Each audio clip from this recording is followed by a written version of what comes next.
وعلیکم السلام ورحمۃ اللہ وبرکاتہ۔ میں نے اس کی پکچر آپ کو بھیج دی ہے۔ یہ حوالہ ہے بخاری الاذان باب الدعاء عند النداء، یہ ہے۔ اور اس میں یہ جو دعا بتائی گئی ہے کہ اذان کے الفاظ دہرائے جائیں اور اس کے بعد یہ دعا پڑھی جائے کہ اے پوری اس پکار کے رب، یعنی جس کے لیے یہ صلاۃ قائم ہو رہی ہے، اللہ کو پکارا جا رہا ہے کہ محمد صلی اللہ علیہ وسلم کو وسیلہ اور بزرگی عطا فرما اور انہیں وہ مقام محمود پر پہنچا جس کا تو نے ان سے وعدہ کیا ہے۔ تو اس کے بعد صحابہ نے پوچھا یہ الوسیلہ کیا چیز ہے؟ تو پھر دوسری روایت کے اندر آتا ہے، مسلم کی روایت کے اندر، کہ نبی علیہ السلام نے فرمایا کہ یہ جنت میں ایک بہت بڑا درجہ ہے، بہت بڑا مقام ہے، الوسیلہ اس کا نام ہے، اور اللہ نے کہا ہے کہ میں ایک بندے کو دوں گا۔ تو مجھے امید ہے کہ اللہ تعالیٰ مجھے عطا فرمائے گا۔ تو میرا امتی یعنی جو بھی اللہ تعالیٰ سے اس طرح فریاد کرے گا، دعا کرے گا کہ میرے مالک وہ جگہ جو ہے وہ ہمارے پیارے نبی محمد صلی اللہ علیہ وسلم کو عطا فرما، یعنی اس طرح اس کو ایمان کی شوق ہوگا، ایمان کا شوق ہوگا، اور نبی علیہ السلام نے جو دین کی خاطر تکلیفیں اٹھائی ہیں، اللہ کی بندگی کی ہے، تو ان کے لیے وہ دعائیں کرے گا۔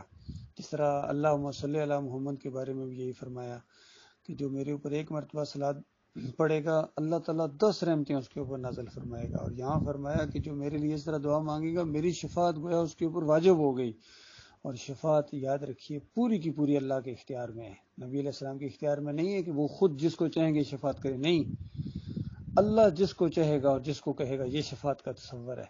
ساری کی ساری شفاعت اللہ کے اختیار میں، یعنی جس کو اللہ معاف کرنا چاہے گا اپنی طرف سے، اپنی رحمت کی وجہ سے، اور دوسرے کسی کو عزت دینا چاہے گا تو اس کو کہے گا کہ اس کو کہو، اس کے لیے شفاعت کرو۔ تو یعنی جو اس طرح اللہ سے دعائیں کرے گا، اصل میں یہ جو نبی علیہ السلام کے لیے دعائیں نا چاہیے درود کی شکل میں جس طرح چاہیے یہ والی دعا، یہ شرک کا بہت بڑا رد ہے اور توحید کی بہت بڑی دعائیں ہیں، کیونکہ یہ آخری امت ہے، اس سے پہلے انبیاء کو پوجا گیا، پکارا گیا، اللہ کے ساتھ شریک ٹھہرایا گیا۔ تو ہمیں اللہ تعالیٰ نے یہ طریقہ بتایا کہ دیکھو جب نبی علیہ السلام کی کوئی بات آئے یا ان کے لیے دعا کرو تو یہ تمہیں شعور ہونا چاہیے کہ اللہ کے ساتھ شریک نہیں ہیں اور نہ ہی بے نیاز ہیں اللہ کی طرح، بلکہ محتاج ہیں اللہ کی رحمت کے، شفقت کے۔ اسی وجہ سے ایک موقع کے اوپر نبی علیہ السلام نے کہا تھا کہ کوئی انسان اپنے عمل کی وجہ سے جنت نہیں جا سکتا، اور نبی علیہ السلام کا عمل لوگوں کے سامنے تھا۔ صحابہ نے فوراً یہ سوال کیا، یا رسول اللہ انت یا رسول اللہ، کیا آپ بھی اپنے عمل کی وجہ سے جنت نہیں جا سکتے؟ فوراً نبی علیہ السلام نے پورے شرح صدر کے ساتھ اور بالکل شعور کے ساتھ، یعنی اور پوری طرح اپنے ایمان عقیدے کا اظہار کیا کہ بالکل میں بھی، یعنی میں استثنا نہیں ہوں۔ یہ اور بات کہ مجھے اللہ سے امید ہے اور اللہ بہت قدردان ہے، وہ اپنی رحمت کے صدقے، اپنی رحمت کی وجہ سے مجھے بھی جنت میں لے جائے گا، یہ امید ضرور ہے۔ لیکن یہ ہے کہ اگر کوئی بندہ کہے کہ اب میں نے اتنی بندگی کی ہے، اتنا کچھ میں نے کر لیا ہے اور اس کے بعد اب میں حقدار ہو گیا ہوں جنت کا، نہ نہ نہ نہ نہ نہ نہ، یہ نہیں ہو سکتا ہے۔ تو یہ ہے، اور اس وقت نبی علیہ السلام الوسیلہ مقام میں ہے، اس جگہ کا نام الوسیلہ ہے۔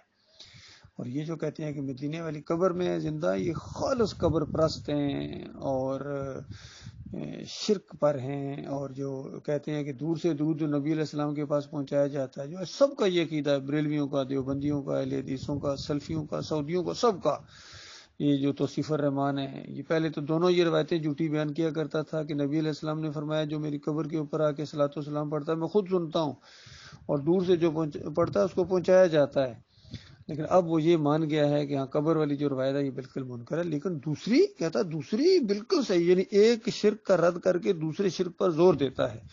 اور یہی فتویٰ ہے عبداللہ بن باز جو مفتی اعظم سعودی عرب، ان کا بھی یہی فتویٰ ہے، سب کا سب اس میں ملوث ہیں کہ نبی علیہ السلام کو قبر کے اندر زندہ، اور یہ سارے دوسرے جس طرح یہ علی انجینئر ہے اور یہ کہتے ہیں اس قبر کے اندر برزخی زندگی ہے، وہ ایک مفتی مسعود بھی ہے، وہ بھی اسی طریقے سے زور دیتا ہے کہ اس قبر کے اندر برزخی زندگی ہے۔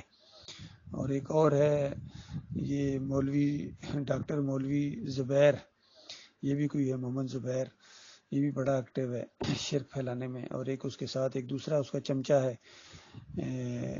مغیرہ لقمان، یہ بھی مولوی ہے، بہت شاطر مولوی ہیں۔ تو یہ کہتے ہیں اس قبر کے اندر برزخی زندگی ہے، اور ڈاکٹر عثمانی اور اس کے ساتھی نہیں مانتے ہیں اس قبر کے اندر برزخی زندگی نہیں مانتے۔ اس قبر کے اندر برزخی زندگی کہاں سے آ گئی؟ برزخ تو وہ ہے جہاں آپ جا نہ سکیں، جہاں سے کوئی آ نہ سکے۔ اس قبر کے اندر تو آپ خود جا سکتے ہیں۔ کتنے میت ہیں جن کو پوسٹ مارٹم کے لیے ہفتے بعد، مہینے بعد، بلکہ سالوں بعد بھی نکالا گیا ہے۔ تو کیا برزخ سے پھر واپس لے آئے ہو؟ نہیں میرے بھائیو، برزخ ایک آڑ ہے، رول۔ جب فرشتے نکالتے ہیں تو لے جاتے ہیں اوپر، آڑ کے دوسری طرف ہے، اس لیے اس کو برزخ کہا گیا، اور وہیں اس کے حساب کتاب ہوتا ہے، وہیں اس کا عذاب یا راحت کا معاملہ ہوتا ہے۔ تو اسی لیے اس کو عذاب برزخ، یعنی برزخ کے اس طرف یہ کہا جاتا تھا۔ ان قبروں کے اندر اموات غیر احیاء، یہ مردہ ہے، ان کے اندر زندگی کی رمق تک باقی نہیں۔ شہید بھی ان قبروں میں زندہ نہیں ہیں، جنت میں زندہ ہیں، جنت کی نہروں پر آنا جاتے ہیں، عرش الہی کے ساتھ ان کے محلات ہیں۔ کیا عرش الہی ان قبروں کے اندر ہے؟ ظالمو اتنا تو غور کرو، مشرکو، ذرا بھی تمہیں شرم نہیں ہے، نہ ہی تمہیں عقل کام کرتی ہے تمہاری۔ تو یہ معاملہ ہے۔